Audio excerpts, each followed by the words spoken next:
सुप्रभात एवं जय हिंद बच्चों आज की इस कक्षा में हम पढ़ेंगे दिए जल उठे मधुकर उपाध्याय की जो रचना है। ठीक है, इसमें दिए जल उठे इस पाठ में उन्होंने ये बताया है कि गांधी जी द्वारा नमक कानून तोड़ने की जो दांडी यात्रा की गई थी उसके पहले जो तैयारी की गई थी उस यात्रा का इसमें वर्णन है, उस यात्रा की तैयारी का इसमें उस तैयारी का इसमें वर्णन है ना। इस पाठ में लेखक हमें यह बताना चाहते हैं कि गांधी जी के अलावा भी बहुत सारे नेता थे जिन्होंने दांडी कूच में अपना योगदान दिया था। दांडी कूच में सभी सत्याग्रहियों को किन किन कठिनाइयों का सामना करना पड़ा था, कैसे सभी ने मिलकर सभी कठिनाइयों का सूझबूझ के साथ निवारण किया था, इन्हीं सभी बातों के बारे में लेखक हमें इस पाठ में बता रहे हैं। तो आइए हम दांडी यात्रा की तैयारी के बारे में जानते हैं और पाठ को शुरू करते हैं। सबसे पहले हम पाठ को शुरू करने से पहले आपको यहाँ पर लेखक परिचय बताना चाहेंगे थोड़ा सा, उसके बाद अपने पाठ पर चलते हैं। मधुकर उपाध्याय, देखिए इनका जन्म 1956 में हुआ था। ठीक है, मधुकर उपाध्याय ने अपनी प्रारंभिक शिक्षा अयोध्या से प्राप्त की। अवध विश्वविद्यालय से विज्ञान में स्नातक होने के बाद भारतीय संचार संस्थान नई दिल्ली से उन्होंने पत्रकारिता में स्नातकोत्तर डिप्लोमा प्राप्त किया। इतिहास और खासतौर पर ब्रितानी शासनकाल में उनकी दिलचस्पी ने उन्हें महात्मा गांधी के चर्चित दांडी मार्च की पुनरावृत्ति के लिए प्रेरित किया और उन्होंने 400 किलोमीटर से अधिक की पैदल यात्रा की। आज़ादी की 50वीं वर्षगांठ पर उनकी पुस्तक 50 दिन 50 साल पहले खासी चर्चित रही। उनकी एक अन्य पुस्तक किस्सा पांडे सीताराम सूबेदार को भी काफ़ी सराहा गया। हिंदी और अंग्रेजी में समान अधिकार से लिखने वाले मधुकर उपाध्याय की 3 पुस्तकें अंग्रेजी और 12 हिंदी में प्रकाशित हो चुकी हैं। पत्रकारिता और साहित्य के साथ साथ उनकी गहरी दिलचस्पी कार्टून विधा और रेखांकन में भी है। मधुकर उपाध्याय आजकल दैनिक लोकमत समाचार के प्रधान संपादक हैं। ये लेखक से संबंधित कुछ बातें थी जो आपके लिए आवश्यक थी। उसके बाद हम चलते हैं अपने पाठ पर, दिए जल उठे पाठ, इनके द्वारा जो लिखा गया पाठ है दिए जल उठे। तो देखते हैं कि किस तरीके से दांडी यात्रा की तैयारी के बारे में हम पूरी बात जानते हैं। ठीक है, तो आइए हम अपनी वीडियो को शुरू करते हैं। दिए जल उठे, मधुकर उपाध्याय जिसके लेखक हैं। अब देखिए यहाँ पर राज के बूढ़े बरगद ने वह दृश्य देखा था। दांडी कूच की तैयारी के सिलसिले में वल्लभ भाई पटेल 7 मार्च को रास पहुंचे थे। अब यहाँ पे बताया जा रहा है कि रास गुजरात में एक जगह का नाम है जहाँ से दांडी कूच यात्रा की जो तैयारी थी इसी जगह से की गई थी। वहाँ पर एक बहुत पुराना बरगद का पेड़ था जिसके सामने यह कह सकते हैं कि जिस वृक्ष के या पेड़ के नीचे ये सारी तैयारियां हो रही थी और उस बरगद के पेड़ ने इनकी जो तैयारी थी इसका वो साक्षी था। उसने इनकी तैयारी को देखा था। ठीक है, तो इसलिए यहाँ पर बूढ़े बरगद, मतलब जो बरगद का पेड़ होता है काफ़ी पुराना होता है ना, इसलिए वहाँ पर बूढ़े बरगद इसको कहा गया है। काफ़ी दिनों से बरगद का पेड़ वहाँ पर था। ठीक है, और उसने ये सारे दृश्य को देखा था, उसके सामने ये सारे दृश्य हुआ था, या यूँ कहें कि उसके सामने या उसी पेड़ के आसपास में ये सारे जो तैयारियां थी इन लोगों की वो हुई थी, इसलिए उसने वो दृश्य देखा था, वो उसका साक्षी था, प्रमाण था। ठीक है, दांडी कूच की तैयारी के सिलसिले में वल्लभ भाई पटेल 7 मार्च को रास पहुंचे थे। उन्हें वहां भाषण नहीं देना था, लेकिन पटेल ने लोगों के आग्रह पर 2 शब्द कहना स्वीकार कर लिया। इसी दांडी कूच की तैयारी के सिलसिले में सरदार वल्लभ भाई पटेल भी 7 मार्च को रास पहुंचे थे। रास गुजरात में एक जगह का नाम है। वहां पर वल्लभ भाई पटेल पहुंचे थे। उन्हें वहां भाषण देना नहीं था। सरदार वल्लभ भाई पटेल को जब रास पहुंचे तो वहां पर उनको भाषण नहीं देना था, लेकिन पटेल ने लोगों के आग्रह मतलब प्रार्थना पर, उनके निवेदन पर, लोगों के कहने पर उन्होंने 2 शब्द कहना स्वीकार कर लिया। उन्होंने कहा, भाइयों और बहनों, क्या आप सत्याग्रह के लिए तैयार हैं? सरदार पटेल ने वहाँ पर उपस्थित लोगों से कहा कि भाइयों और बहनों, क्या आप सत्याग्रह के लिए तैयार हैं? सत्याग्रह करने के लिए आप लोग तैयार हैं? इसी बीच मजिस्ट्रेट ने निषेधाज्ञा लागू कर दी। निषेधाज्ञा देखिए होता है, निषेधाज्ञा का मतलब होता है मनाही का आदेश। किसी काम को करने से मना करने का जो आदेश होता है उसे निषेधाज्ञा बोलते हैं। तो इसी बीच जो वहाँ का मजिस्ट्रेट था, और मजिस्ट्रेट क्या होता है, मजिस्ट्रेट उसे कहते हैं जो फौजदारी अदालत का अफसर होता है उसे हम मजिस्ट्रेट बोलते हैं। तो उस मजिस्ट्रेट ने निषेधाज्ञा लागू कर दी, मनाही का आदेश लागू कर दिया और पटेल को गिरफ्तार कर लिया गया। और उसके उसमें पटेल को गिरफ्तार कर लिया गया। यह गिरफ्तारी स्थानीय कलेक्टर शिरडी के आदेश पर हुई, और यह गिरफ्तारी जो है वहाँ के जो स्थानीय कलेक्टर थे शिरडी, उनके आदेश पर सरदार पटेल की गिरफ्तारी हुई, जिसे पटेल ने पिछले आंदोलन के समय अहमदाबाद से भगा दिया था। उसी कलेक्टर को पिछले आंदोलन में सरदार पटेल ने अहमदाबाद से भगा दिया था। शायद इसी अपमान का बदला लेने के लिए उसने उनके खिलाफ निषेधाज्ञा का आदेश लागू किया और उनको गिरफ्तार करवाया था। वल्लभ भाई को पुलिस के पहरे में बोरसद की अदालत में लाया गया। उसके बाद जो सरदार वल्लभ भाई पटेल थे उनको पुलिस के पहरे में बोरसद की अदालत में लाया गया, जहां उन्होंने अपना अपराध कबूल किया मतलब स्वीकार किया, माना। उन्होंने ऐसा कोई अपराध नहीं किया था, लेकिन उन्होंने बस इतना बोला था कि भाइयों और बहनों कि आप लोग सत्याग्रह के लिए तैयार हैं। लेकिन जो मजिस्ट्रेट था उसने निषेधाज्ञा लागू कर दिया, यानी वो ये नहीं चाहता था कि ये शब्द भी ये बोले सरदार वल्लभ भाई पटेल। तो मजिस्ट्रेट की निगाह में उनका ऐसा कहना वो अपराध था, तो उन्होंने उसको कबूल किया कि हाँ मैंने ये चीज़ बोली है, स्वीकार कर लिया। जज को समझ में नहीं आ रहा था कि वह उन्हें किस धारा के तहत और कितनी सज़ा दे।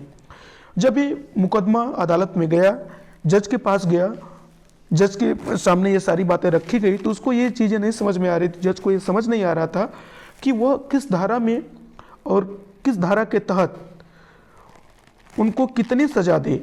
8 लाइन का फैसला लिखने में उसे 1.5 घंटा लगा, और जज को सरदार वल्लभ भाई पटेल के विरुद्ध 8 लाइन का फैसला लिखने में उसको कितना टाइम लगा, 1.5 घंटे का समय लगा। पटेल को 500 रुपये जुर्माने के साथ 3 महीने की जेल हुई।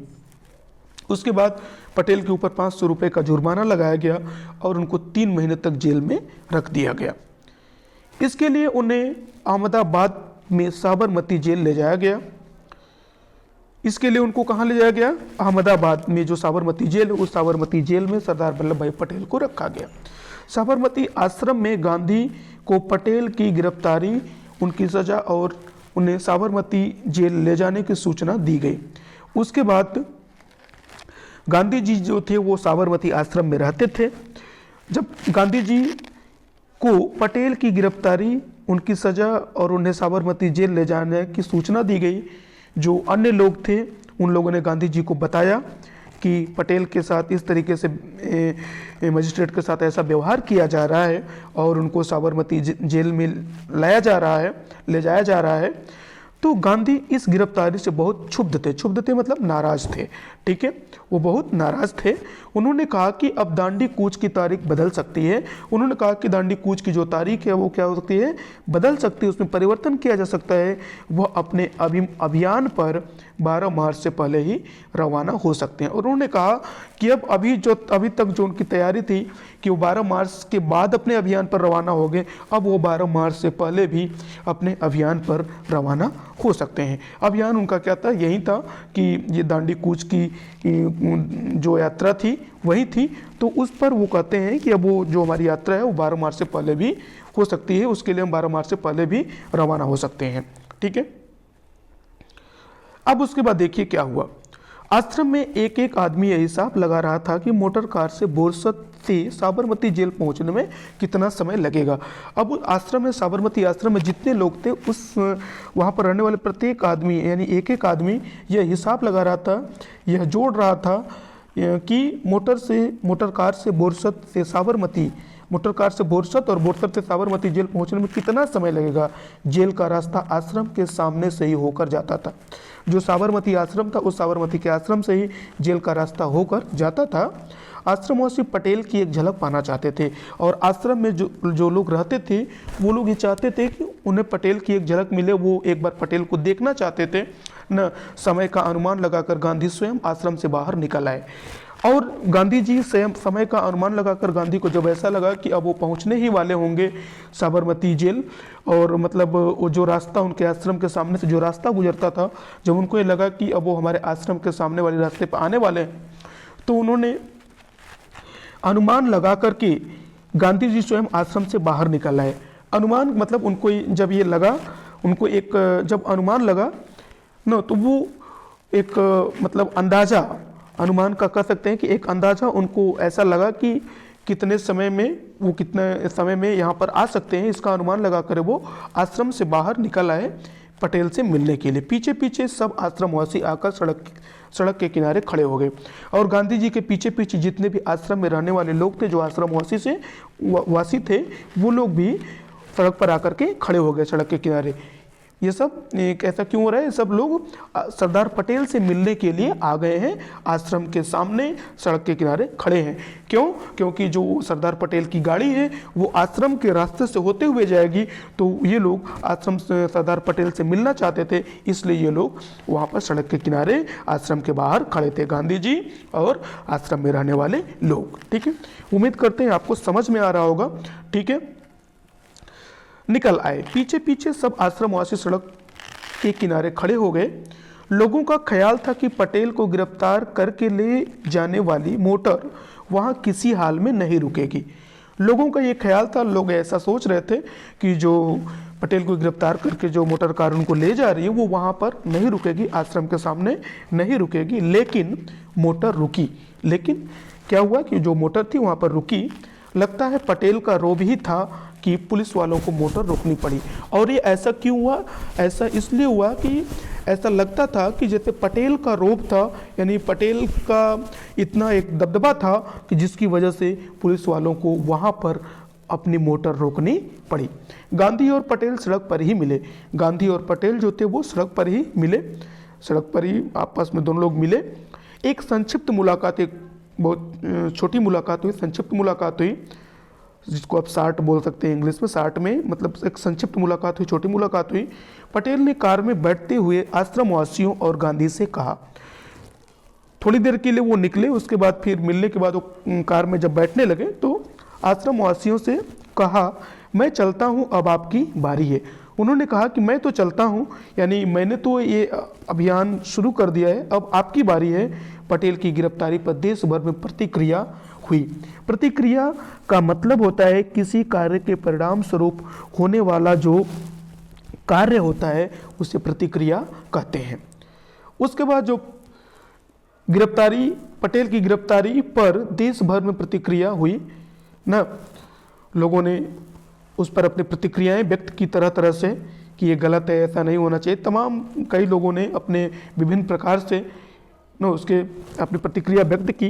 किसी कार्य के प्रतिक्रिया का अर्थ ही होता है किसी कार्य के परिणाम स्वरूप होने वाला जो कार्य होता है, किसी कार्य के परिणाम में जो कार्य किया जाता है उसको हम प्रतिक्रिया बोलते हैं। दिल्ली में मदन मोहन मालवीय ने केंद्रीय असेंबली में एक प्रस्ताव पेश किया जिसमें बिना मुकदमा चलाए पटेल को जेल भेजने के सरकारी कदम की भर्त्सना की गई थी। दिल्ली में मदन मोहन मालवीय ने केंद्रीय असेंबली में एक प्रस्ताव भेजा। मदन मोहन मालवीय ने केंद्रीय असेंबली जो थी उसमें एक प्रस्ताव भेजा, जिसमें प्रस्ताव में ये था कि जिसमें बिना मुकदमा चलाए पटेल को जेल भेजने के सरकारी कदम की भर्त्सना मतलब निंदा की गई थी ना। बिना मुकदमा चलाए हम किसी को जेल तभी भेज सकते हैं जब उसके पास कोई, उसके खिलाफ कोई मुकदमा हो ना, कोई अभियोग हो ना। तो लेकिन बिना मुकदमा चलाए ही उनको लोग जेल भेजना चाहते थे, जो अंग्रेज के मजिस्ट्रेट थे, ये लोग थे। तो इसकी उन्होंने निंदा की। किसने निंदा की? मदन मोहन मालवीय ने केंद्रीय असेंबली में एक प्रस्ताव पेश किया जिसमें बिना मुकदमा चलाए पटेल को जेल भेजने के सरकारी कदम की भर्त्सना की गई थी ना। प्रस्ताव पारित नहीं हो सका। पारित नहीं होना मतलब प्रस्ताव पारित नहीं होना मतलब पास न होना, पास न, पारित होना मतलब पास होना, ठीक है, या अनुमति मिलना। तो उसको अनुमति नहीं मिली, प्रस्ताव पारित नहीं हुआ। इस प्रस्ताव पर कई नेताओं ने अपनी राय सदन में रखी और इस प्रस्ताव के ऊपर जितने भी नेता थे, कई नेताओं ने अपनी राय सदन में रखी। मोहम्मद अली जिन्ना ने कहा, सरदार वल्लभ भाई पटेल की गिरफ्तारी अभिव्यक्ति की स्वतंत्रता के सिद्धांत पर हमला है। जो मोहम्मद अली जिन्ना थे, उन्होंने कहा कि सरदार पटेल की गिरफ्तारी अभिव्यक्ति के स्वतंत्रता के सिद्धांत पर, जैसा कि हमारे भारत के संविधान में प्रत्येक व्यक्ति को अपनी अभिव्यक्ति की स्वतंत्रता का अधिकार मिला हुआ है, स्वतंत्रता का अधिकार प्रत्येक व्यक्ति को है और उसमें स्वतंत्रता के अधिकार के तहत यह अधिकार मिला हुआ है कि हमें अपनी अभिव्यक्ति करने का अधिकार मिला हुआ है और उस अभिव्यक्ति के खिलाफ अभिव्यक्ति की स्वतंत्रता के सिद्धांत पर हमला है। जो अभिव्यक्ति की स्वतंत्रता मिली है उसके सिद्धांत पर यह हमला है, यह गलत है, ऐसा नहीं होना चाहिए, अली जिन्ना ने कहा। भारत सरकार एक ऐसी नज़ीर पेश कर रही है जिसके गंभीर परिणाम होंगे। उन्होंने ये भी कहा कि जो भारत सरकार है वो एक ऐसी नज़ीर पेश कर रही है जिसके, नज़ीर मतलब उदाहरण, नज़ीर का मतलब क्या होता है, उदाहरण। तो एक ऐसा उदाहरण पेश कर रही है भारत सरकार कि जिसके जो परिणाम है वो काफ़ी गंभीर होंगे, उसको अभी पता नहीं है। गांधी के राज पहुंचने के समय वह कानून लागू था। गांधी जिस समय राज पहुंच रहे थे उस समय एक कानून लागू था जिसके तहत पटेल को गिरफ्तार किया गया था, जिसके अंतर्गत पटेल को गिरफ्तार किया गया था। सत्याग्रहियों ने अपनी ओर से तैयारी पूरी कर ली थी। अब्बास तैयब जी वहां पहुंच चुके थे कि गांधी की गिरफ्तारी की स्थिति में कूच की अगुवाई कर सकें। बोरसद से निकलने के बाद लगभग सभी आश्वस्त थे कि अब गांधी को अब सभी आश्वस्त थे कि अब गांधी को जलालपुर पहुंचने तक नहीं पकड़ा जाएगा। बोरसद से जब गांधी जी निकले तो उसके बाद सभी लोग ये आश्वस्त हो गए थे, सभी लोगों को ये विश्वास हो गया था पूरी तरीके से कि अब गांधी जी को जलालपुर तक पहुंचने तक नहीं पकड़ा जाएगा। लेकिन तैयारी में कोई कमी नहीं थी, लेकिन फिर भी लोग अपनी तैयारी करके रखे हुए थे। रास में गांधी का भव्य स्वागत हुआ और जब गांधी जी रास में पहुंचे तो वहां पर लोगों ने उनका भव्य स्वागत किया। दरबार समुदाय के लोग इसमें सबसे आगे थे और इस स्वागत करने में, गांधी जी का स्वागत करने में जो दरबार समुदाय के लोग थे वो सबसे आगे थे, ठीक है। दरबार गोपाल दास और रविशंकर महाराज वहाँ मौजूद थे। गांधी ने अपने भाषण में दरबारों का खास तौर पर उल्लेख किया और गांधी जी ने जो भाषण दिया उस अपने भाषण में भी उन्होंने दरबार लोगों का खास तौर से उल्लेख किया। कुछ दरबार रास में रहते हैं पर उनकी मुख्य बस्ती कनकापुरा और उससे सटे गांव देवड़ में है। वो बताते हैं कि जो कुछ दरबार, लेखक यहाँ पे बताते हैं कि जो कुछ दरबार हैं वो रास में रहते हैं लेकिन उनकी जो कुछ बस्ती है वो कहाँ है, वो कनकापुरा से सटे गांव देवड़ में है। दरबार लोग रियासतदार होते थे। रियासतदार उसे कहते हैं जो किसी इलाके का मालिक होता है, उसे रियासतदार कहते हैं। तो जो दरबार लोग थे, इनको दरबार लोग क्यों कहा गया, क्योंकि ये लोग रियासतदार थे। ये लोग कई इलाकों, मतलब एक बड़े इलाके के मालिक हुआ करते थे न।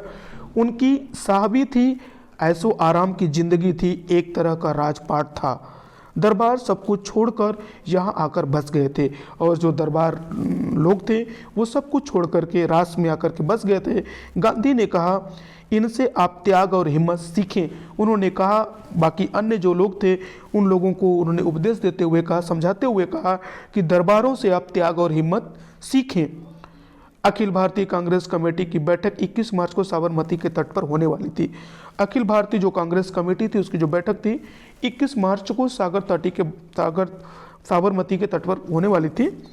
जवाहरलाल नेहरू इस बैठक से पहले गांधी से मिलना चाहते थे। उन्होंने संदेश भिजवाया जिसके जवाब में गांधी ने रास में अपनी जनसभा से पहले एक पत्र लिखा। जो जवाहरलाल नेहरू थे वो इस बैठक से पहले, जो अखिल कांग्रेस कमेटी की बैठक होने वाली थी वो इस बैठक से पहले गांधी जी से मिलना चाहते थे। कौन मिलना चाहता था? जवाहरलाल नेहरू। तो उन्होंने संदेश भिजवाया, उन्होंने गांधी जी को संदेश भिजवाया, जिसके जवाब में गांधी जी ने क्या कहा? गांधी जी ने कहा, गांधी जी ने रास में अपनी जनसभा से पहले एक पत्र लिखा। जनसभा होने से पहले उन्होंने एक पत्र लिखा। किसको पत्र लिखा? जवाहरलाल को। और कहा कि उन तक पहुंचना कठिन है। उन्होंने उनको बताया कि गांधी जी तक पहुंचना अभी कठिन है, तुमको पूरी एक रात का जागरण करना पड़ेगा। उन्होंने कहा कि अगर आप मुझसे मिलना चाहते हैं तो आपको एक पूरी रात का जागरण करना पड़ेगा। अगर कल रात से पहले वापस लौटना चाहते हो तो इससे बचा भी नहीं जा सकता। और अगर आप ये चाहते हैं कि कल रात से पहले हम वापस लौट जाएं तो इससे नहीं बचा जा सकता, अर्थात आपको रात जागना ही पड़ेगा। मैं उस समय जहाँ भी रहूँगा संदेशवाहक तुमको वहाँ तक ले जाएगा। वो कहते हैं कि मैं जहाँ भी रहूँगा, जो संदेशवाहक है वो तुमको, अर्थात जवाहरलाल नेहरू को बताते हैं कि वो आपको वहाँ तक ले जाएगा। इस प्रयाण की कठिनतम घड़ी में तुम मुझसे मिल रहे हो। उन्होंने कहा कि इस प्रयाण मतलब होता है यात्रा। वो कहते हैं कि इस यात्रा की कठिनतम जो घड़ी है, उस घड़ी में आप मुझसे मिल रहे हो। तुमको रात के लगभग 2 बजे जान पहचान के मछुआरों के कंधों पर बैठकर एक धारा पार करनी पड़ेगी। वो ये भी बताते हैं कि तुमको मुझसे मिलने के लिए, वो पंडित जवाहरलाल नेहरू से कहते हैं कि आपको मुझसे मिलने के लिए जाने परखे मछुआरों के कंधों पर बैठकर एक धारा भी पार करनी पड़ेगी। मैं राष्ट्र के प्रमुख सेवक के लिए भी प्रयाण में जरा भी विराम नहीं दे सकता। वो कहते हैं कि मैं राष्ट्र के प्रमुख सेवक के लिए भी प्रयाण में यानी यात्रा में जरा भी विराम नहीं दे सकता। ठीक है। वल्लभ भाई की गिरफ्तारी के कारण राष्ट्र में आम लोगों के बीच सरकार के खिलाफ प्रतिक्रिया स्वाभाविक थी। वल्लभ भाई की गिरफ्तारी हुई, उनके गिरफ्तारी के कारण राष्ट्र के जो आम जनता थी, जो सामान्य लोग थे, उनके बीच सरकार के खिलाफ प्रतिक्रिया स्वाभाविक थी न। सरकार के खिलाफ जो प्रतिक्रिया थी न, वो स्वाभाविक थी। गांधी की जनसभा से पहले ही गांव के सभी पुश्तैनी मुखिया और पटेल उन्हें अपना इस्तीफा सौंप गए। गांधी की जनसभा से पहले, उनकी जनसभा हुई नहीं, उसके पहले ही पुश्तैनी मतलब जो पुश्तों से पीढ़ियों से उस गांव में रह रहे थे, उन लोगों ने, जो गांव के मुखिया और पटेल लोग थे, उन्होंने अपना इस्तीफा गांधी जी को सौंप दिया था। ठीक है। यानी वहाँ पर जो लोग नौकरी कर रहे थे अंग्रेजों के सरकार में, उनके शासनकाल में, उस नौकरी से उन्होंने अपना इस्तीफा गांधी जी को सौंप दिया था। ठीक है। मुखिया और पटेल उन्हें अपना इस्तीफा सौंप गए थे। गांधी ने दांडी कूच शुरू होने से पहले यह निश्चय कर लिया था कि वो अपनी यात्रा ब्रिटिश आधिपत्य वाले भूभाग से ही करेंगे। और गांधी जी ने अपनी जो दांडी कूच की यात्रा थी, उसको शुरू करने से पहले ही उन्होंने निश्चय कर लिया था कि वो अपनी यात्रा जब भी शुरुआत करेंगे तो ब्रिटिश आधिपत्य वाले भूभाग से ही शुरू करेंगे। या आधिपत्य का मतलब होता है प्रभुत्व या अधिकार। वो उसी जगह से अपनी यात्रा की शुरुआत करेंगे जिस जगह पर अंग्रेजों का अधिकार है। किसी राजघराने के इलाके में नहीं जाएंगे। और उन्होंने ये भी प्रतिज्ञा की थी वो किसी राजघराने के इलाके में नहीं जाएंगे। लेकिन इस यात्रा में उन्हें थोड़ी देर के लिए बड़ौदा रियासत से गुजरना पड़ा। लेकिन उसके बाद भी थोड़ी देर के लिए उनको इस यात्रा में बड़ौदा रियासत से गुजरना पड़ा। ऐसा न करने पर यात्रा करीब 20 किलोमीटर लंबी हो जाती। अगर वो ऐसा नहीं करते तो यात्रा 20 किलोमीटर लंबी हो जाती, और यात्रा 20 किलोमीटर लंबी न हो इसके लिए उन्होंने ऐसा किया। और इसका असर यात्रा कार्यक्रम पर पड़ता, और जिसके कारण अगर वो ऐसा नहीं करते तो उनकी यात्रा 20 किलोमीटर लंबी हो जाती, और इसका जो असर पड़ता वो उनकी यात्रा कार्यक्रम पर पड़ता, यानी वो समय से वहाँ पर नहीं पहुँच पाते। सत्याग्रही गाजे बाजे के साथ रास में दाखिल हुए। उसके बाद सभी जितने भी सत्याग्रही थे वो सब लोग गाजे बाजे के साथ रास में, जो गुजरात में रास जगह थी, वहाँ पे दाखिल हुए। वहाँ गांधी जी को एक धर्मशाला में ठहराया गया, जबकि बाकी सत्याग्रही तंबुओं में रुके। और वहाँ पर रास में गांधी जी को एक धर्मशाला में रखा गया, और जो बाकी उनके साथ जो सत्याग्रही लोग थे उनको तंबुओं, टेंट के घरों में रखा गया। रास की आबादी करीब 3000 थी, लेकिन उनकी जनसभा में 20,000 से ज़्यादा लोग थे।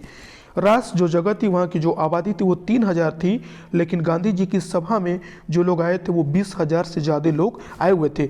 अपने भाषण में गांधी ने पटेल की गिरफ्तारी का जिक्र करते हुए कहा, सरदार को यह सज़ा आपकी सेवा के पुरस्कार के रूप में मिली है। गांधी जी ने जब भाषण दे रहे थे तो उन्होंने अपने भाषण में पटेल की गिरफ्तारी का जिक्र करते हुए कहा कि सरदार को यह जो सज़ा मिली है यह आपकी सेवा के पुरस्कार के रूप में मिली है। अर्थात गांधी जी इस सज़ा को सज़ा नहीं मानते थे, वो मानते थे ये जनता की सेवा मानते थे, और उन्होंने लोगों को कहा कि सरदार को यह जो सज़ा मिली वो आपकी सेवा के पुरस्कार के रूप में मिली है। ठीक है, क्योंकि उन्होंने आपकी इतनी अच्छी सेवा की जिसके पुरस्कार के रूप में उनको ये सज़ा मिली है। उन्होंने सरकारी नौकरियों से इस्तीफे का उल्लेख किया। उन्होंने कहा कि जो लोग भी इस अंग्रेजी सरकार में नौकरी कर रहे हैं, नौकरियों से इस्तीफे का उल्लेख किया और कहा कि कुछ मुखी और तलाटी गंदगी पर मक्खी की तरह चिपके हुए हैं। उन्होंने उन लोगों के लिए बात कही जो लोग अभी भी उन्हें भी अपनी निजी तुच्छ स्वार्थ भूलकर इस्तीफा देना चाहिए। उन्होंने कहा कि ऐसे लोग जो अभी तक सरकारी नौकरियों से इस्तीफा नहीं दिए हैं, जो अपनी निजी तुच्छ छोटे स्वार्थों के लिए जुड़े हुए हैं न, उन लोगों को भी इन अंग्रेजों की सरकारी नौकरी से इस्तीफा देना चाहिए और उन्हें भी क्या करना चाहिए, अपना स्वार्थ भूलकर इस्तीफा देना चाहिए। उन्होंने कहा कि आप लोग कब तक गाँव को चूसने में अपना योगदान देते रहेंगे। अर्थात उनके कहने का मतलब यह था, जिस तरीके से जो अंग्रेज हैं, जो अंग्रेजों का शासन है, अंग्रेज जो अधिकारी हैं, इनके साथ नौकरी करके, इनकी सरकार में नौकरी करके आप लोग कब तक जो ये लोग चूस रहे हैं ना, गाँव को चूसने का काम कर रहे हैं, उनकी चूसने में आप लोग अपना योगदान कब तक देते रहेंगे। अर्थात आप लोगों को भी अपने नौकरियों से इस्तीफा देना चाहिए और सरकार के खिलाफ लड़ना चाहिए। क्यों? क्योंकि जो सरकार कर रही है बहुत गलत कर रही है, इसको ऐसा नहीं करना चाहिए। सरकार ने जो लूट मचा रखी है उसकी ओर से क्या अभी तक आपकी आंखें नहीं खुली? वो उन लोगों से कहना चाहते हैं जो अभी तक इतना सब कुछ होने के बाद भी अंग्रेजों की राज्य में नौकरी कर रहे हैं, सरकारी नौकरियां कर रहे हैं और अपनी नौकरी से इस्तीफे नहीं दे रहे हैं। उन लोगों से गांधी जी कहना चाहते हैं कि जिस तरीके से इन लोगों के द्वारा इतना शोषण किया जा रहा है आम जनता का, उसके बाद भी क्या इनकी सरकार में नौकरी करने वाले लोगों की आंखें नहीं खुली? गांधी ने रास में भी राजद्रोह की बात पर जोर दिया और कहा, रास पहुंचने के बाद जब गांधी जी रास पहुंच जाते हैं तो वहां पर भी उन्होंने राजद्रोह की बात पर जोर दिया और कहा कि उनकी गिरफ्तारी अच्छी बात होगी। उन्होंने कहा कि अगर उनको गिरफ्तार कर लिया जाए तो ये अच्छी बात होगी। सरकार को खुली चुनौती देते हुए उन्होंने कहा, सरकार को खुली चुनौती देते हुए उन्होंने कहा कि अब फिर बादल घिर आए हैं। उन्होंने कहा कि अब बादल फिर घिराए हैं, अर्थात एक बार फिर लोगों के मन में सरकार के प्रति एक क्रोध है, एक गुस्सा है न, और वो फिर से एक बार सरकार के खिलाफ जा रहे हैं, फिर से बादल घिर आए हैं। या कहो सही मौका सामने है सरकार से दो हाथ करने का। अगर सरकार मुझे गिरफ्तार करती है तो यह एक अच्छी बात है। गांधी जी ने कहा कि अगर सरकार मुझे गिरफ्तार करती है तो यह अच्छी बात है, इसी बहाने लोगों को मौका मिलेगा न, हम जो करना चाहते हैं वो करेंगे। मुझे 3 माह की सज़ा होगी तो सरकार को लज्जा आएगी, राजद्रोही को तो काला पानी, देश निकाला या फांसी की सज़ा हो सकती है। मुझे जैसे लोग अगर राजद्रोही होना अपना धर्म माने तो उन्हें क्या सज़ा मिलनी चाहिए? वो कहते हैं कि राजद्रोही को जो सज़ा होती है क्या होती है? काला पानी, देश निकाला, फांसी की सज़ा होती है। लेकिन अगर मुझ जैसे लोग राजद्रोही होना अपना धर्म माने, क्यों धर्म माने? क्योंकि इन लोगों के द्वारा, अंग्रेजों के द्वारा जो उस टाइम किया जा रहा था वो बहुत गलत किया जा रहा था और उसका विरोध करना बहुत ज़रूरी था। इसलिए गांधी जी ने ऐसा बोला कि मुझ जैसे लोग अगर राजद्रोही होना अपना धर्म माने, यानी इनका विरोध करना अगर धर्म माने अपना, तो हम जैसे लोगों के लिए कौन सी सज़ा मिलनी चाहिए, कौन सी सज़ा होगी? क्यों ऐसा उन्होंने इसलिए कहा क्योंकि वो जानते थे कि वो ऐसा कोई गलत काम नहीं कर रहे हैं जिससे कोई राजद्रोह होने वाला है। ठीक है, सत्याग्रही शाम 6 बजे रात से चले और जो सत्याग्रही थे वो शाम 6 बजे रात से चले और 8 बजे कनकापुरा पहुंचे और 8 बजे रात को वो कनकापुरा पहुंचे। उस समय लोग यात्रा से कुछ थके हुए थे और कुछ थकान इस आशंका से थी कि मही नदी कब और कैसे पार करेंगे। उस समय कुछ लोग रास्ते से थके हुए थे और कुछ थकान उनके मन में इस आशंका से थी कि रास्ते में जो मही नदी पड़, जिस मही नदी को पार करके जाना था, उस मही नदी को हम कैसे पार करेंगे, यह सोच करके भी लोग कुछ थक गए थे न। नदी के किनारे पहुंचते ही समुद्र की ओर से आने वाली ठंडी बयार, बयार मतलब हवा, ठंडी हवा ने सत्याग्रहियों का स्वागत किया। नदी के किनारे पहुंचते ही, जब नदी के किनारे लोग पहुंचे, उसी समय समुद्र की ओर से आने वाली जो ठंडी हवा थी, उस ठंडी हवा ने सत्याग्रहियों का स्वागत किया। कनकापुरा में 105 साल की एक बूढ़ी महिला ने गांधी के माथे पर तिलक लगाया और कहा, और जब कनकापुरा ये लोग पहुंचे तो कनकापुरा में 105 साल की एक बूढ़ी महिला थी, उसने गांधी के माथे पर तिलक लगाया और कहा, महात्मा जी स्वराज लेकर जल्दी वापस आना। उसने कहा कि महात्मा जी स्वराज यानी अपना राज्य लेकर के आप जल्दी वापस आना। गांधी ने कहा, मैं स्वराज लिए बिना नहीं लौटूंगा। गांधी की जनसभा का निर्धारित समय 8 बजे था, लेकिन कनकपुरा पहुंचने में हुई देरी के कारण उसे 1 घंटे के लिए स्थगित कर दिया गया। गांधी की जो जनसभा होने वाली थी उसका जो समय था वो 8 बजे था, लेकिन कनकपुरा पहुंचने में देरी हो गई थी, जिसके कारण उसे 1 घंटे स्थगित कर दिया गया। उनकी जो जनसभा थी उस जनसभा के समय को 1 घंटा बढ़ा दिया, 1 घंटा बाद, मतलब 1 घंटे के लिए उसको स्थगित कर दिया गया, यानी रोक दिया गया। और ये बताया गया कि अब ये जो सभा थी वो 1 घंटे बाद होगी, 1 घंटे के लिए उसको स्थगित कर दिया गया, ठीक है, रोक दिया गया। जनसभा में गांधी ने ब्रिटानी कुशासन का जिक्र किया था। उन्होंने कहा, इस राज्य में रंक से राजा तक सब दुखी हैं, राजे महाराजे जैसे सरकार नचाती है। जनसभा में गांधी जी ने ब्रिटानी कुशासन का जिक्र किया। उन्होंने कहा कि इस राज्य में राजा से रंक तक सब दुखी हैं, चाहे वो कोई राजा हो, चाहे कोई रंक हो, अर्थात कोई कितना भी बड़ा व्यक्ति क्यों न हो और कोई कितना भी छोटा व्यक्ति क्यों न हो, सबके सब दुखी हैं। राजे महाराजे जैसे सरकार नचाती है, नाचने को तैयार हैं। राजे महाराजे जो हैं, बड़े बड़े लोग जैसे सरकार उनको नचा रही है, जैसे सरकार कह रही है, वैसे वो करने के लिए तैयार हैं। यह राक्षसी राज्य है, इसका संहार करना चाहिए। उन्होंने कहा कि यह जो राज्य है यह राक्षसी राज्य है, संहार मतलब नाश, इसका नाश करना चाहिए। रास्ते में रेतीली सड़कों के कारण यह प्रस्ताव किया गया कि गांधी थोड़ी यात्रा कार से कर ले। रास्ते में चूंकि जो सड़कें थी वो रेतीली थी, ठीक है, रेतीली सड़कों के कारण यह प्रस्ताव किया गया गांधी जी थोड़ी यात्रा कार से कर ले, लेकिन गांधी जी ने इसे साफ इनकार कर दिया। गांधी जी ने मना कर दिया। उन्होंने कहा, नहीं, मैं कार से यात्रा नहीं करूंगा। उनका कहना था कि यह उनके जीवन की आखिरी यात्रा है और ऐसी यात्रा में निकलने वाला वाहन का प्रयोग नहीं करता। गांधी जी का यह मानना था कि उनके जीवन की आखिरी यात्रा है और इस प्रकार के व्यक्ति ऐसी यात्रा में न निकलने वाला जो व्यक्ति है वो वाहन का प्रयोग नहीं करता, अर्थात वो वाहन का प्रयोग नहीं करना चाहते थे। यह पुरानी रीति है। धर्म यात्रा में हवाई जहाज, मोटर या बैलगाड़ी में बैठकर जाने वाले को लाभ नहीं मिलता।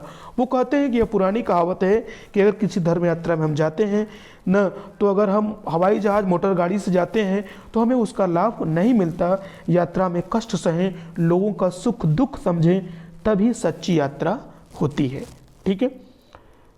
ब्रिटिश हुक्मरानों में एक वर्ग ऐसा था जिसे लग रहा था कि गांधी और उनके सत्याग्रही मही नदी के किनारे अचानक नमक बनाकर कानून तोड़ देंगे, ठीक है। मही नदी के उस पार उनको जाना था और उस पार जाकर के मही नदी के किनारे उनको कानून तोड़ना था नमक बना करके। तो ब्रिटिश हुक्मरानों मतलब होता है यहाँ पर शासक, ठीक है। क्या होता है? शासक। जो ब्रिटिश शासक थे, जो अंग्रेजों के शासक थे, जो ब्रिटिश शासक थे, उनका एक वर्ग ऐसा भी था, उनमें एक जो वर्ग था वो ऐसा भी था जिसे ये लग रहा था कि गांधी और उनके सत्याग्रही मही नदी के किनारे अचानक नमक बनाकर कानून तोड़ देंगे। समुद्री पानी नदी के तट पर काफी नमक छोड़ जाता है, जिसकी रखवाली के लिए सरकारी नमक चौकीदार रखे जाते थे। उस नमक की रखवाली के लिए जो अंग्रेज थे, ब्रिटिश शासक थे, उनकी तरफ से सरकारी चौकीदार रखे जाते थे कि इस नमक को कोई न चुरा सके, न ले सके। गांधी ने भी कहा कि यहाँ नमक बनाया जा सकता है। गांधी को समझने वाले वरिष्ठ अधिकारी इस बात से सहमत नहीं थे, लेकिन गांधी को जो समझने वाले वरिष्ठ अधिकारी थे वो इस बात से सहमत नहीं थे कि गांधी कोई काम अचानक और चुपके से करेंगे। वो इस बात से सहमत नहीं थे, इस बात से वो मतलब पूरी तरह से संतुष्ट नहीं थे, कि सहमत नहीं थे कि गांधी जी कोई काम अचानक और चुपके से करेंगे। उनको ये लगता था कि गांधी जी जो भी काम करेंगे वो सबके सामने करेंगे।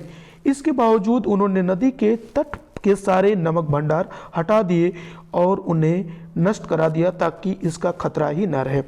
इतना होने को वो जानते थे गांधी जी ऐसा नहीं करेंगे, लेकिन उसके बाद भी उन लोगों ने जो नदी के किनारे, नदी के तट पर जो नमक का भंडार था, जो नमक इकट्ठे थे, उसको हटवा दिया और बाकी जो थे उसको नष्ट करा दिया ताकि इसका खतरा ही न रहे। जब नमक रहेगा ही नहीं तो वो कैसे नमक कानून को तोड़ेंगे और कैसे नमक बनाएंगे न।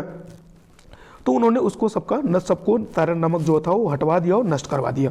नियमों के अनुसार उस दिन की यात्रा कनकापुरा में गांधी के भाषण के बाद समाप्त हो जानी चाहिए थी। नियम के अनुसार उस दिन जो कनकापुरा की गांधी की यात्रा थी, कनकापुरा में गांधी के भाषण के बाद समाप्त हो जानी थी, लेकिन इसमें परिवर्तन कर दिया गया। यह तय पाया गया कि नदी को आधी रात के समय समुद्र का पानी चढ़ने पर पार किया जाए। और लोगों में एक विचार विमर्श हुआ कि नदी को कब पार किया जाए, आधी रात के समय यानी 12 बजे रात को, जब समुद्र का पानी चढ़ने पर पार किया जाए ताकि कीचड़ और दलदल में कम से कम चलना पड़े। ऐसा इसलिए हुआ कि चूंकि नदी पार करके जाना था, तो ये हुआ कि जब हम आधी रात को करेंगे तो पानी आधा समुद्र का चढ़ जाएगा और पानी चढ़ने के बाद जो कीचड़ है वो कीचड़ थोड़ा कम हो जाएगा और हम लोग आसानी से नदी पार कर जाएंगे, ताकि कीचड़ और दलदल में कम से कम चलना पड़े। रात 10:30 बजे भोजन के बाद सत्याग्रही नदी की ओर चले। उसके बाद रात 10:30 बजे भोजन करने के बाद जो सत्याग्रही थे वो नदी की ओर चल पड़े। अंधेरी रात में गांधी को करीब 4 किलोमीटर दलदली जमीन पर चलना पड़ा और अंधेरी रात थी, उस अंधेरी रात में गांधी जी को करीब लगभग 4 किलोमीटर दलदली जमीन पर चलना पड़ा। कुछ लोगों ने गांधी को कंधे पर उठाने की सलाह दी, कुछ लोगों ने कहा कि गांधी जी को कंधे पर उठा लिया जाए, सलाह दी, पर उन्होंने मना कर दिया। लेकिन गांधी जी ने इस बात से मना कर दिया और कहा यह धर्म यात्रा है, चलकर पूरी करूंगा। उन्होंने कहा कि यह धर्म यात्रा है और धर्म की यात्रा मैं खुद से चल करके पूरी करूंगा। तट पर पहुंचकर गांधी ने पैर धोए और एक झोपड़ी में आराम किया, आधी रात का इंतजार करते हुए। उसके बाद वो नदी के तट पर जब पहुंचे, मही नदी के तट पर, तो वहां जाने के बाद उन्होंने पैर धोए और आधी रात का इंतजार करते हुए उन्होंने पैर धोया। मही नदी के तट पर उस घुप अंधेरी रात में भी मेला जैसा लगा हुआ था। जब मही नदी के तट पर लोग पहुंचे तो वो अंधेरी रात थी, लेकिन उस अंधेरी रात में भी वहां पर मेला जैसा लगा हुआ था। क्यों?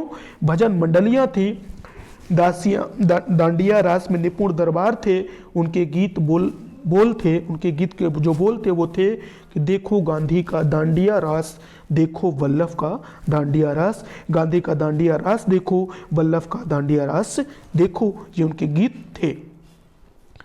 दांडिया रास सरकार का नाश, देखो बिठल का दांडिया रास, देखो भगवान का दांडिया रास, ये उनका गीत था। दांडिया रास सरकार का नाश, वो लोग कह रहे थे कि दो दांडिया रास से वो सरकार का नाश, दांडिया रास से सरकार का नाश होगा। देखो बिठल का दांडिया रास, बिठल का दांडिया रास देखो, देखो भगवान का दांडिया रास, इस तरह भगवान का दांडिया रास देखो। गांधी को नदी पार करने की जिम्मेदारी रघुनाथ काका को सौंपी गई। गांधी जी को नदी पार कराने की जो जिम्मेदारी थी वो रघुनाथ काका को सौंपी गई कि आप इनको नदी पार कराएंगे। उन्होंने इसके लिए एक नई नाव खरीदी और उसे लेकर कनकापुरा पहुंच गए। ठीक है, अभी ये लोग जो थे वो मही नदी के, मतलब मही नदी भी पार नहीं किए हुए, मही नदी के पहले ही ये लोग हैं। अब ये लोग पार करने वाले हैं, तो पार कराने की जो जिम्मेदारी दी गई वो रघुनाथ काका को दी गई। उन्होंने तो रघुनाथ काका ने उनके लिए एक नई नाव खरीदी और उसे लेकर कनकापुरा पहुंच गए। बदलपुर के रघुनाथ काका को सत्याग्रहियों ने निषाद राज कहना शुरू कर दिया। जो बदलपुर के रघुनाथ काका थे, उनको जो सत्याग्रही थे, वो सत्याग्रही लोग उनको क्या बोलते थे? निषाद राज कहना शुरू कर दिया। उनके पास बदलपुर में काफ़ी ज़मीन थी और नावें भी चलती थी। उनके पास जो बदलपुर जगह थी वहाँ पर उनकी काफ़ी ज़मीन थी और नावें भी चलती थी। जब समुद्र का पानी चढ़ना शुरू हुआ तब तक अंधेरा इतना घना हो गया कि छोटे मोटे दिए उसे भेद नहीं पा रहे थे। जब समुद्र का पानी चढ़ना शुरू हुआ तो अंधेरा इतना ज़्यादा हो गया कि जो छोटे मोटे दिए थे वो को नहीं भेद पा रहे थे, अर्थात ये नहीं दिखाई दे रहा था कि नाव कहाँ है, पानी के नीचे क्या है, मतलब कुछ पानी में दिखाई नहीं दे रहा था। ठीक है, थोड़ी ही देर में कई हजार लोग नदी तट पर पहुंच गए, उन सब के हाथों में दिए थे। ठीक है, तो अब वहाँ पर जो नदी का तट था वहाँ पर कई हजार लोग थोड़ी देर में पहुँच गए और सभी के हाथों में दिए थे। यही नज़ारा था, नज़ारा मतलब दृश्य, यही दृश्य था नदी के दूसरी ओर भी, यानी नदी की एक ओर, नदी के दोनों ओर यही दृश्य था। हजारों लोग हाथों में दिए लिए खड़े थे। पूरा गांव और आसपास के आए लोग दिए की रोशनी लिए गांधी और उनके सत्याग्रहियों का इंतजार कर रहे थे। ठीक है, रात 12 बजे महिसागर नदी का किनारा भर गया और रात 12 बजे महिसागर नदी का जो किनारा था वो भर गया, पानी चढ़ आया था। गांधी झोपड़ी से बाहर निकले और घुटनों तक पानी में चलकर नाव तक पहुंचे। उसके बाद गांधी अपनी झोपड़ी से बाहर निकलते हैं और घुटनों तक पानी में चलकर नाव में पहुंच जाते हैं। महात्मा की जय, सरदार पटेल की जय, जवाहरलाल नेहरू की जय के नारों के बीच नाव रवाना हुई। उसके बाद नाव रवाना होती है जिसे रघुनाथ काका चला रहे थे और रघुनाथ काका उस नाव को चला रहे थे और अब नाव चल देती है। कुछ ही देर में नारों की आवाज़ नदी के दूसरे तट से भी आने लगी। ऐसा लगा जैसे वह नदी का किनारा नहीं बल्कि पहाड़ की घाटी हो जहाँ प्रतिध्वनि सुनाई दे रही थी। और जब कुछ ही देर में नदी के दूसरे किनारे से भी जब ये नारे की आवाज़ सुनाई देने लगी तो उस समय ऐसा लग रहा था कि मानो वह नदी का किनारा नहीं बल्कि पहाड़ की कोई घाटी है जहाँ प्रतिध्वनि सुनाई देती। प्रतिध्वनि सुनाई देती यानी प्रतिध्वनि का मतलब होता है गूंज। जैसे अगर किसी हम बंद कमरे में बोलते हैं तो हमारी आवाज़ उस कमरे में टकराती है, उसको यहाँ पर कहा गया, यानी जो हम बोलते हैं वही फिर वापस आती है वही आवाज़, तो इसको हम प्रतिध्वनि बोलते हैं, गूंज जिसको बोलते हैं, अनुगूंज या गूंज। ठीक है, इसका अर्थ होता है। महिसागर के तट पर भी स्थिति कोई भिन्न नहीं थी। अब जब ये लोग महिसागर के तट पर पहुंचे तो वहाँ भी जो स्थिति तो कोई भिन्न नहीं थी, उसी तरह का कीचड़ और दलदली जमीन। यह पूरी यात्रा का संभवतः सबसे कठिन हिस्सा था। 1.5 किलोमीटर तक पानी और कीचड़ में चलकर गांधी रात 1 बजे उस पार पहुंचे और सीधे विश्राम करने चले गए। उसके बाद 1.5 किलोमीटर तक पानी और कीचड़ में चलकर गांधी जी रात 1 बजे उस पार पहुंचे और सीधे विश्राम करने चले गए। गांव के बाहर नदी के तट पर ही उनके लिए झोपड़ी पहले से तैयार कर दी गई थी। गांव के बाहर गांधी जी के विश्राम करने के लिए झोपड़ी पहले से तैयार कर दी गई थी। गांधी के पार उतरने के बाद भी तट पर दिए लेकर लोग खड़े रहे। अभी सत्याग्रहियों को भी उस पार जाना था। गांधी जी पार हो गए थे, अब सत्याग्रहियों को भी उस पार जाना था। शायद उन्हें पता था कि रात में कुछ और लोग आएंगे जिन्हें नदी पार करानी होगी। और जो सत्याग्रही लोग थे और जो आम लोग थे जो दीपक लेकर के खड़े थे, उन लोगों के पता था कि अभी कुछ और लोग भी आएंगे, उनको भी नदी पार करानी है। इसलिए वो लोग क्या वहीं पर खड़े थे नदी के दूसरे किनारे पर। ठीक है, तो इस तरीके से उन्होंने किस तरीके से नमक कानून तोड़ा। महिसागर के तट दूसरे तट पर जाकर के महिसागर नदी को पार करके गए और वहाँ पर उन्होंने नमक कानून को किस तरीके से तोड़ा। इस पूरी यात्रा को, गांधी जी की पूरी यात्रा को हमने इस पार्ट में पढ़ा। तो उम्मीद करते हैं आपको समझ में आया होगा और आगे मिलते हैं अगली वीडियो में। जय हिंद, जय भारत।